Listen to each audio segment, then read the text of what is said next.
What's going on YouTube? WestHobbiesRC. So today we are back with part 2 and the final part of the Turbine Raw 700 build. So in this video we are going to get this thing finished up. First thing we're going to start on is the fuel system. Then we're going to move on to our wiring. So hit that like button, hit that subscribe button. Let's get started. First thing we are doing is pulling this front mount off because I need to repaint it, drill and tap it. But instead of painting it, we are going to anodize it black. So I'm going to get this pulled off, get it shipped out to get anodized black to match the rest of the aluminum. And then we're going to pull the UAT tank off, and we are going to use these brass heat inserts to put into the mount so we have actual thread. So huge thanks to James for recommending this. And we also have a helicoil style insert. We're going to try both ways and see what works. So let's get the tank pulled out, main tank, and this front mount pulled off. Now that we got the UAT tank pulled back out, we also have the main fuel tank pulled back out so we can start running some hoses and figure out how we're going to do the fuel system. But the first project is to try some inserts into our 3D printed mount, see how that works, and then once that's done, we can move on to start coiling the fuel line for the vent side of the fuel tank. So we got our mount that we printed here. I already did one just so I could get an idea on how it does it. So that's what it looks like when we are finished, but I'll show you guys how to do it.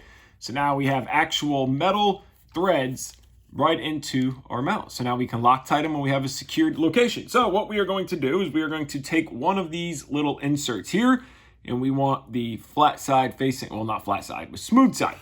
So we are going to take our soldering iron here, and it comes with this little tool, and we're going to slip this right on, give it a second to get hot, and then we are going to just push this right into place. Just like this. Keep going till it goes through. And we let it cool. And we do the exact same thing on the next side. We grab our little insert here. Careful not to burn us. And then we just push it right into place slowly. And it'll just melt right in. And when it cools, you will have a threaded insert. How cool is that? And then you just keep going along, and then when you're done, you can clean up. And we are at 500 degrees right now. And I drilled the holes out to 1/8 inch holes. Just like that. So I'm going to do the last one, clean them up with an X-Acto knife, and we can drill the holes in the mainframe. Now we got the mounts back on the UAT. You can see here, Loctited down. So now we can drill our holes in the marks in the frame here. So that way we can actually mount it back up for the final time. And the next thing we are going to do before we put the UAT tank back and tighten everything down is we are going to get some fuel line, and we want to curl it for the vent line of the actual fuel tank. Because as we do any kind of loops and rolls and the helicopter goes upside down, this is an open part of the tank, and if we just run a hose out or even up, it's going to pour all the fuel out. So we want 3 or 4 coils here, so that way the fuel, if you do a roll or a loop or anything, that the fuel doesn't just pour right out of the fuel tank. Moving along with the fuel system, I got my vent line curled up to the best that I could get it to curl and still look good. We got 2 zip ties to hold it in place. It's going to go out here. More line the better. And then we're going to come out one side for our fill, and on the other side will be the vent line. So we'll come out and cut it flush with the actual frame. Now we are ready to put the UAT tank. I got my holes drilled at the bottom for my mounts. So I'm going to mock the tank back in here. Just put it in there, get the UAT mocked up, get the screws in it so we can see how much room and where we're going with everything. And then get the fuel line ran for the main line. Finish the line to the UAT, and then the fill line. So we just got the tank put back in. This is gonna probably be the final time so we can run our screws, but I just wanted to mount everything. There's no Loctite. We got 2 screws on each side. I wanna shorten these screws up a little bit. Our mounts are in for the UAT. You can see our coil of fuel line in the back. So that way it coils through, and then that fuel line comes out right here out of this hole. I'll cut it flush, so this will be our vent line. And then the same on this side will come out with our fill line. So you'll pull a cap, your fill line will be there, you push it back real nice, clean, and flush. So now I can figure out how much fuel line we need. This is the main line, so that's gonna run probably down and under to here or up and over depending. and then our main line back to this side and our fill here. So now I'm going to start figuring out the wire or the plumbing that we need for the fuel system, and then we can move on to wiring. So we just got done putting all the lines onto the UAT tank here. So we have our main line, which is this line that goes to our engine. And then we have this second line right here that goes to the clunk on the fuel tank, so the very front. And then this line here is going to be our fill line. So now I'm going to get the UAT tank final mounted back, get our lines ran through. Fill will come out here. We're going to run the main line up and around, and then the engine line to the back on the other side. Got the UAT tank final mounted. We got all of our fuel lines ran. Our fill line goes to right here. You can pull it out. It goes out farther. You can fuel. When you're done fueling, you just push it right back in with the SAB cap. This is our line to the clunk. It'll run up underneath the tank right into the inlet right there. So I just got to trim that mount right length. And then on this side, we got our main line coming out of the UAT to our 4mm adapter all the way up to the fuel pump. So that is all done. I'm going to put some frame protector in there to help hide that or protect that. But the fuel system is almost complete. So I'm going to get that done and we will be moving on to wiring. Fuel system is completed now. We just have to put a little zip tie under here to hold the main line up. But that's our main line going from the clunk to the UAT. You guys seen how we already plumbed all the UAT to our fill line, vent line, and to the engine. So now we just got something we've been waiting for in the mail, which is that box right there. So I want to give a huge shout out and thank you to Scott. Scott, thank you very much for doing this. I wanted to take this build one step further. I wanted it to look even better. I painted the mount, but I wasn't happy with it. I wanted it to be anodized like the head. So Scott messaged me and said, I can anodize it, and look at this. So this just came back from Scott. He anodized our fuel mount and he anodized our main engine second mount. So now that we got this back, he did a great job on packaging. Thank you again, Scott. So now we are going to get these tossed back on the helicopter and see how they look. Mount is back installed, came out great, and the fuel valve is back installed. That came out great as well. So now we are completely done with the fuel system. Just have to tidy up this hose right here, put a little bit of frame protector right here, stop that from shaving.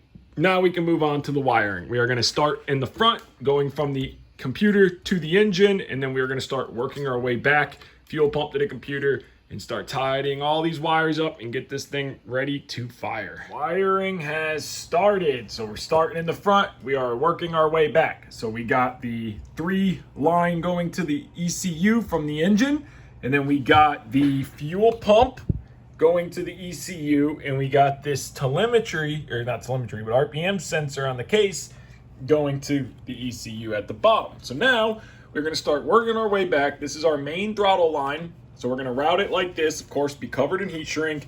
It's going to drop down, follow ourselves right back into the V-Bar Evo.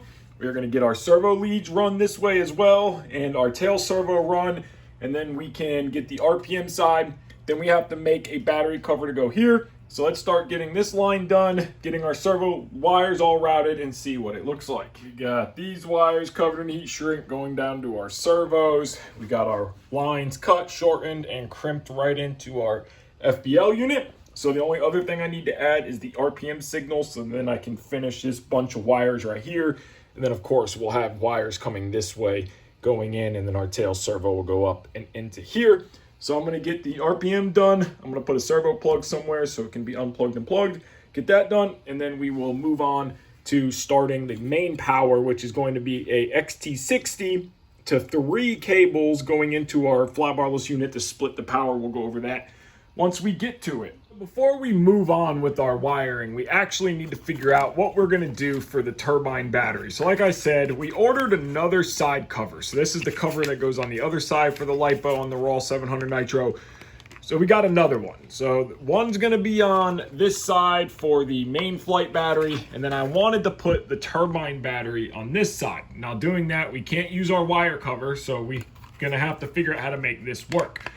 Now we can cut and modify this and come off of a screw hole here, but we're gonna have to come out with something in the back, because where this mount screws into on the other side is actually right where our belt tensioner is. So I'm gonna do some figuring, some measuring, some trimming, figure out where I wanna put this. I'm gonna put a canopy on it, and yes, the Comet is in the background, but I'm gonna put a canopy on it, see where we're gonna be at, see how I want to mount this, if I need to make some mounts for the inside of the frame. Once we figure that out, I can move on to the rest of the wiring, and then I can know what to do here, where to put the servo plug for the RPM sensor. So let's figure this out. After about 20 minutes of me moving stuff around, I think I figured it out. I used this mock-up canopy that I have to see where we are going to sit. So what we are going to do is we're still going to use our wire cover up here. We're going to come off of this screw hole here, so we'll do a longer screw from this mount in here. This will sit with that lining up to that hole. It'll sit just above the carbon fiber frame, and then we will drill and put a screw through here with some kind of nut plate on the back side with a lock nut, so it's still easy to get in and out. Use a piece of 2mm carbon, recess a nut into it, and then glue that onto the inside of the frame down there. Our turbine battery will be here with our plug.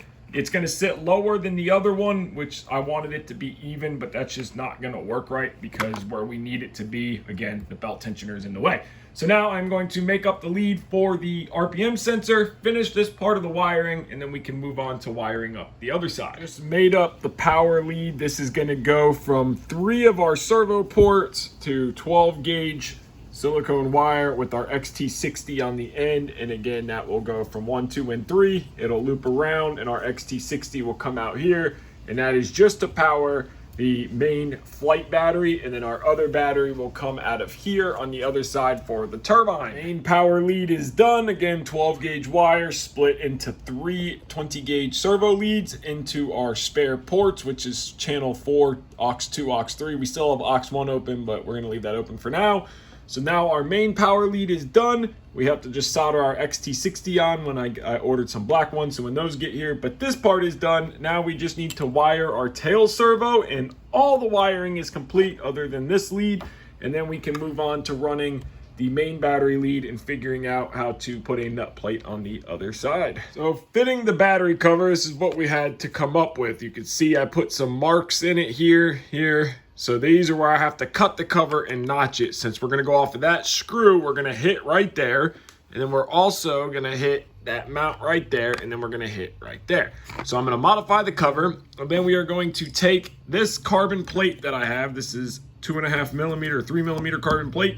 And I'm going to cut this off, put a 3mm lock nut into the inside, sink it, and then that will go through the frame and get epoxied on the back side so we have a nut to put our screw through. So let's get this cut and modified, make sure it fits where we want it, and then we'll drill the frame and make this plate work. Now the cover fits. You can see where we notched it right there. You can see where we notched it in there and where we notched it right there. So of course we still have to clean up with rubbing alcohol to get the alcohol off.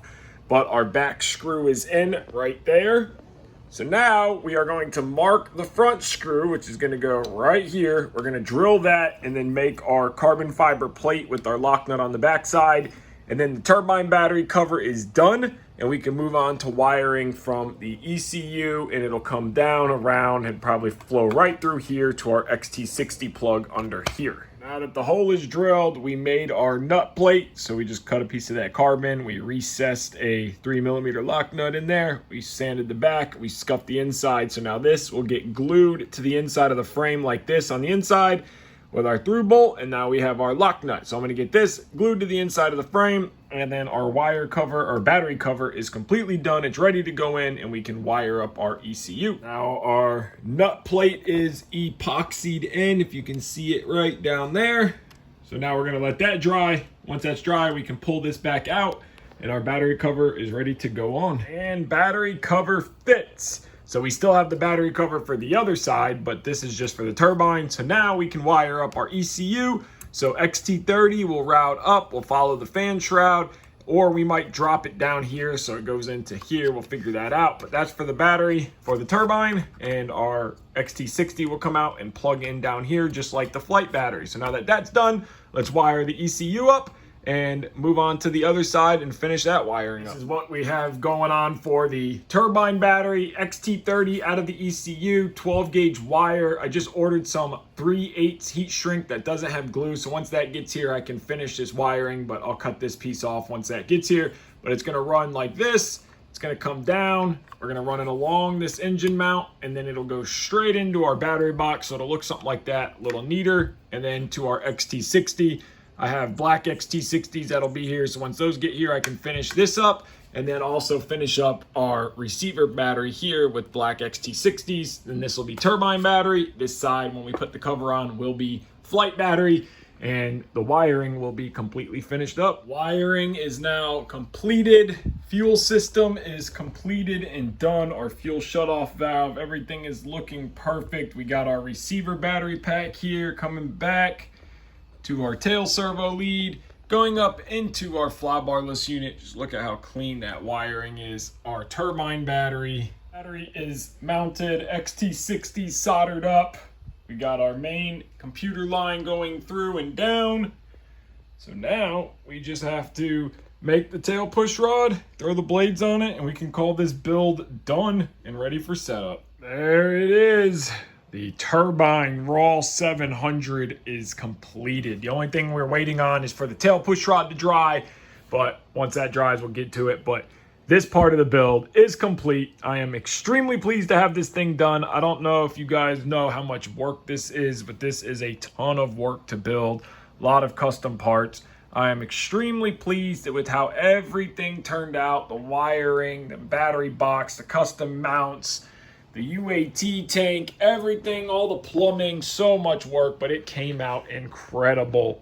Thing looks way better than I ever imagined it could look, and I am super excited to get the first run and flight on this thing. So I'm going to end this video off here. If you guys want me to do a setup video, let me know. I will read the comments, and then I'll do the next video on the radio setup, everything. Of course, we're going to do a first start video, and then, of course, we're going to do the maiden flight and flights afterwards. So I want to thank you guys so much for watching this series. If you haven't already, hit that like button, hit that subscribe button. Remember, Patreon and PayPal are linked in every video description if you'd like to help support me. Take care and have a great day.